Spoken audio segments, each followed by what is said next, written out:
नमस्ते दोस्तों। आज मैं आपको एक और दिलचस्प कहानी सुनाने जा रहा हूँ जो दो आलसी भाइयों के बारे में है। एक राज्य में दो भाई रहते थे जिनके नाम थे टिम और जॉर्ज।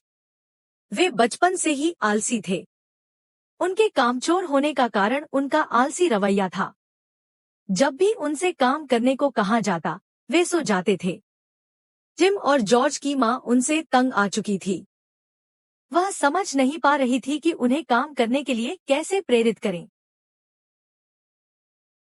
एक दिन टिम और जॉर्ज एक आम के पेड़ के नीचे आराम कर रहे थे।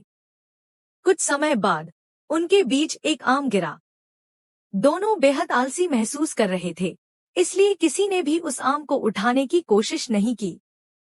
वे बस आम को देखते रहे। यहाँ क्या हो रहा है? शुभ दोपहर मंत्री जी, हमें आपसे एक मदद चाहिए। कैसी मदद?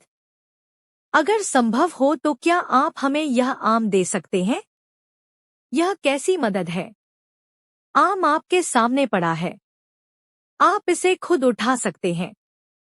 यह मेरे लिए संभव नहीं है, सर। इसे उठाने में मुझे बहुत मेहनत करनी पड़ेगी। इसमें कैसी मेहनत? क्या आप अपने शरीर को 2 इंच आगे नहीं झुका सकते? हाँ सर, यही तो समस्या है। कौन चलना पसंद करता है? कृपया आप ही हमें यह आम दे दें। मंत्री टिम और जॉर्ज के इस आलसी रवैये से नाराज हो गए।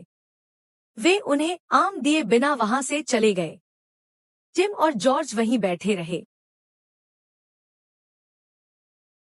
फिर मंत्री टिम और जॉर्ज के घर गए और उनकी मां से मिले।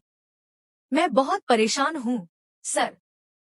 मुझे समझ नहीं आ रहा कि इन्हें कैसे सुधारूं।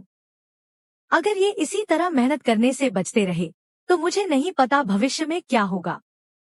आप चिंता न करें।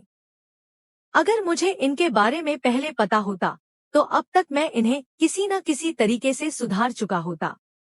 आप बस अपने बच्चों को कल महल भेज दें। टिम और जॉर्ज की मां ने उन्हें अगले दिन महल जाने के लिए कहा। अगले दिन वे दोनों महल गए और राजा से मिले। मेरे पास तुम दोनों के लिए एक खास काम है। क्या काम है, महाराज? कल से तुम दोनों महल के एक छोर की पहरेदारी करोगे। चूंकि तुम्हें ज्यादा मेहनत करना पसंद नहीं है, तुम यह काम कर सकोगे।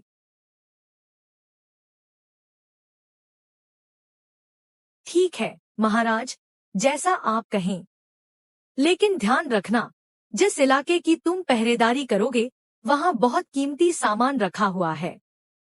हम कोई भी अनहोनी नहीं चाहते। ठीक है, सर। टिम और जॉर्ज ने फिर महल की पहरेदारी शुरू कर दी। लेकिन कुछ समय बाद वे बैठ गए और सो गए। उनकी लापरवाही के कारण महल का वह हिस्सा लूट लिया गया। अगली सुबह जब वे जागे तो उन्होंने मंत्री को अपने सामने खड़ा पाया। तुम दोनों आलसी लड़के, राजा ने तुम्हें इतना छोटा काम दिया और तुमने उसे भी नहीं किया। अब तुम दोनों मेरे साथ आओ। तुम्हें अपने किए की सजा मिलेगी। राजा के महल को भारी नुकसान हुआ है। तुम दोनों को मृत्युदंड दिया जाएगा। क्या? मृत्युदंड? हाँ, हम तुम्हें शेर के सामने चारे के रूप में पेश करेंगे। जैसे ही उन्होंने मंत्री की बात सुनी, टिम और जॉर्ज डर गए। जैसे ही उन्हें शेर के सामने पेश किया गया, वे राजा के सामने झुक गए और उनसे माफी मांगने लगे। कृपया हमें माफ कर दें, महाराज। हमने बहुत बड़ी गलती की है। अगर हम सतर्क रहते और पूरी ईमानदारी से काम करते तो चोरी रोकी जा सकती थी। हम वादा करते हैं कि हम अब कभी भी आलसी नहीं बनेंगे। राजा ने उनकी विनती सुनकर उन्हें माफ कर दिया। तो बच्चों, इस कहानी से हमें यह सीखने को मिलता है कि हमें कभी भी आलसी नहीं होना चाहिए।